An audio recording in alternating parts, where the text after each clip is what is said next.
Here you go, John. Here's your lunch for today. Thanks, Emily. I'm a lucky guy.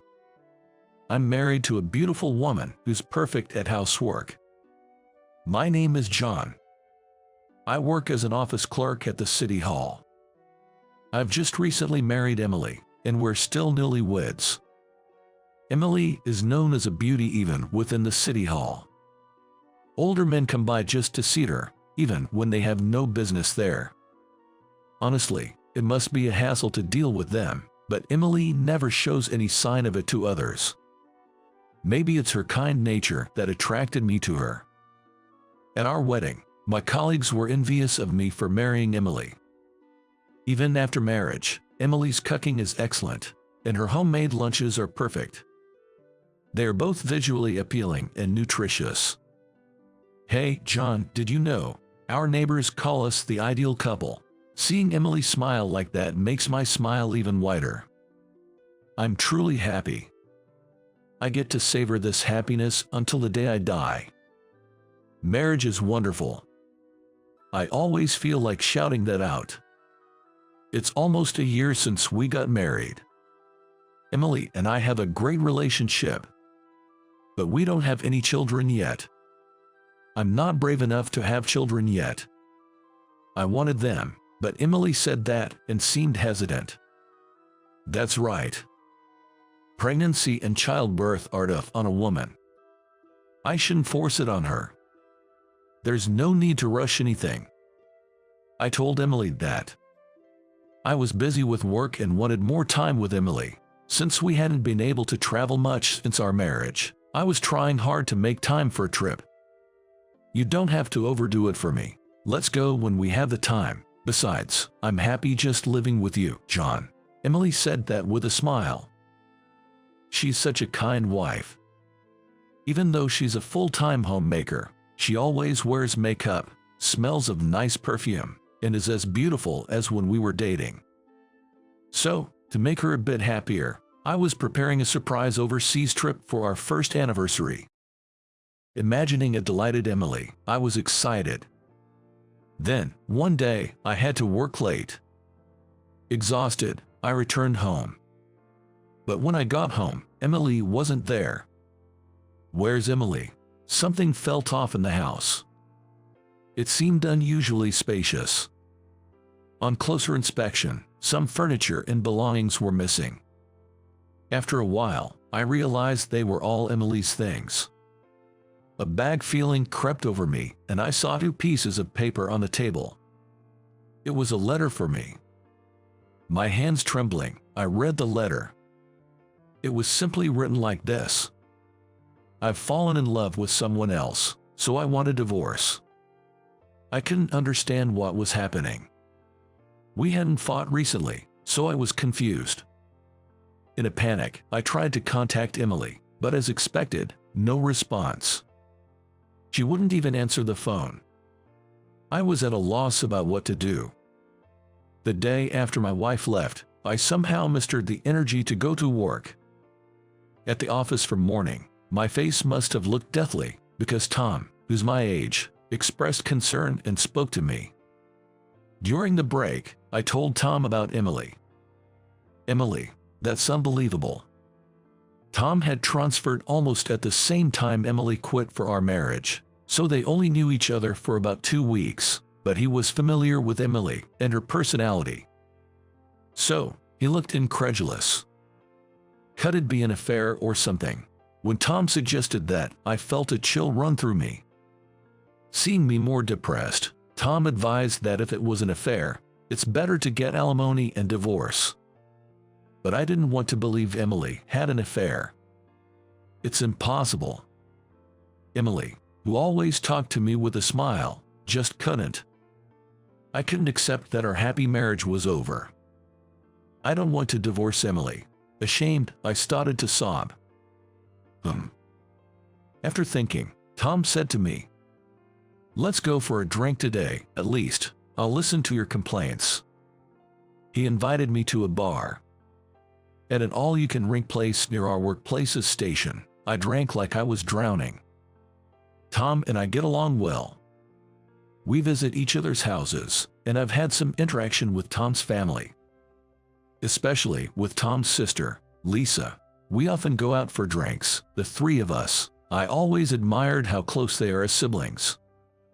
Lisa joined us today, and the three of us were drinking. Normally, I'd be enjoying myself, but not today. Stop it already. When Tom told me to stop, I slumped over the table, face down. Emily, Emily. Longing for her, I muttered like talking in my sleep. John, are you okay? I heard Lisa's concerned voice, but I was too drunk to respond properly. Lisa, you have an early day tomorrow, right? I'll stick with him for today, so you go on home. After Tom said that, Lisa reluctantly got up from her seat. John, don't drink too much. Saying that, Lisa patted my shoulder and left the bar. Tom let out a sigh. Look, John, I get you're upset, but first we need to figure this out. It's strange she suddenly found someone she likes, and Emily wasn't even working. So where did she meet this guy? I have no idea. Anyway, drowning your sorrows in booze isn't going to help. I know a private investigator. I'll ask him to look into it. I lifted my alcohol-swollen face. Why would you go to all that trouble for me? Because we're friends. Besides, we're already short on guys at the office. If you quit because of a breakdown, who am I going to go drinking with after work? Tom said, laughing. I don't remember much after that. When I woke up, I was at home in my bed. After that, I fell. Whether it was the shock or the excessive alcohol, I was hit with a high fever. Take it easy and rest up. I'll cover for you at work, Tom said over the phone. I took his advice and rested in bed, but with nothing to do, I couldn't stop thinking about Emily. It was agonizing. A few days later, Tom called, telling me to come over to his place. We need to talk about the results. At first, I couldn't remember what he was talking about. It's about the investigators' findings. Then I remembered. You really went through with it. Yeah, so I need you to come over. Tom's voice was lower than usual, making me anxious. With heavy steps, I entered Tom's apartment. There, the private investigator Tom had hired was waiting. He turned out to be a junior from Tom's middle school.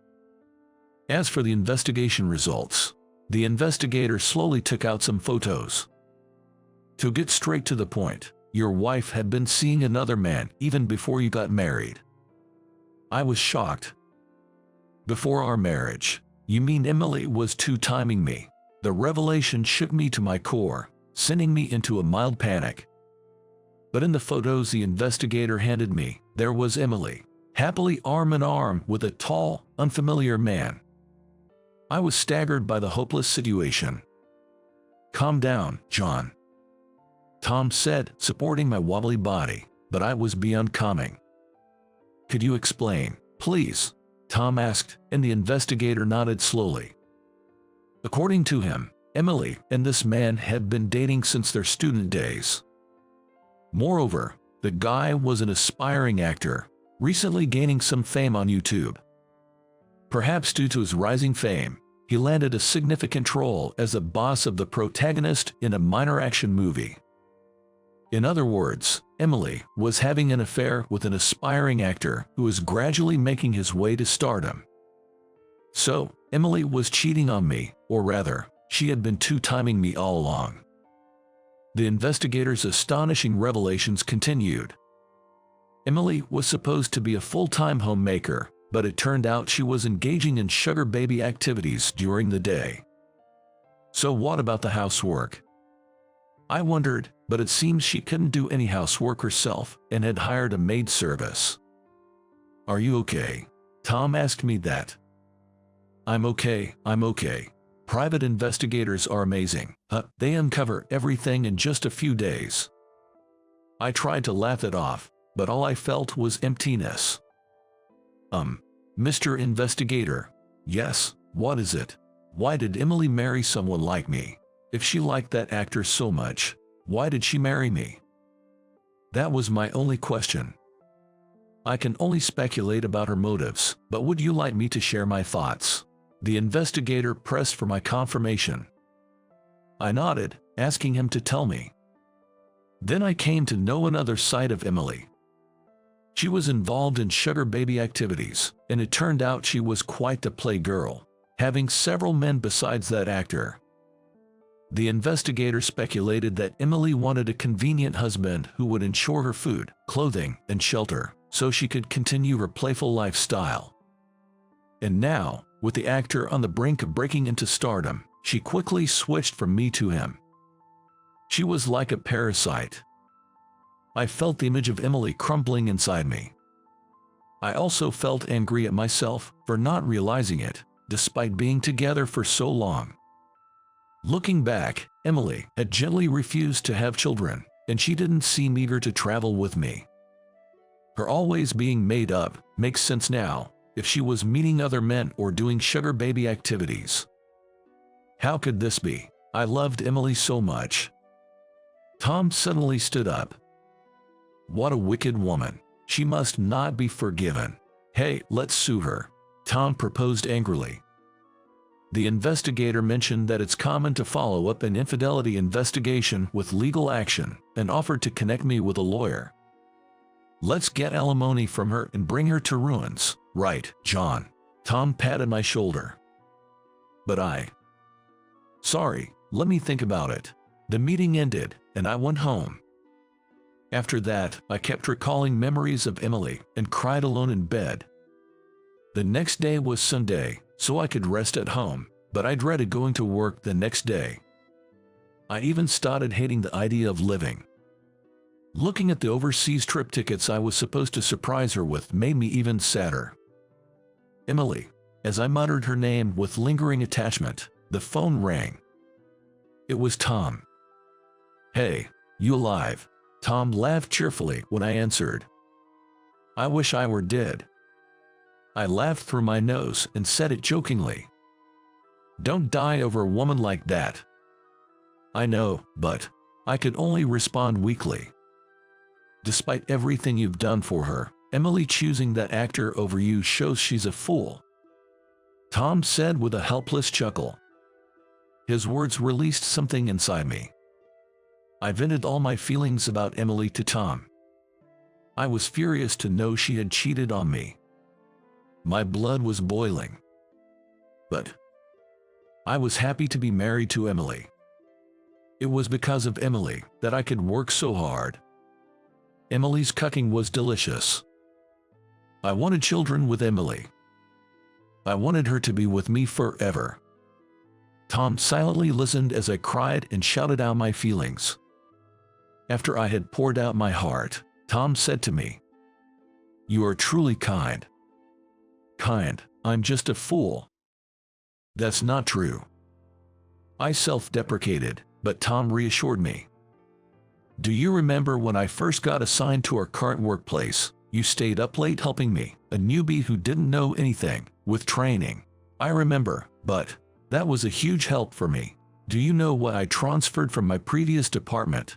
Then, Tom opened up about his struggles in his previous department, including being harassed by a superior. I never imagined that the always cheerful Tom had gone through such things in his previous department. That's why I was really scared when I came here. I was afraid of being yelled at again. But everyone here was so kind, and because I met you, I managed to make it this far.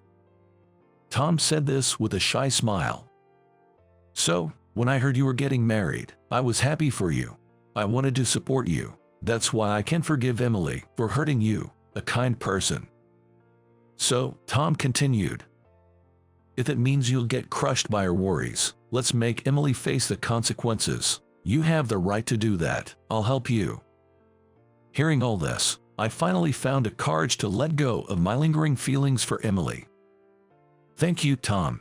Emily, I loved you, but I need to settle this. Then I decided to take alimony and pursue a divorce. Of course, I also sued her lover for alimony.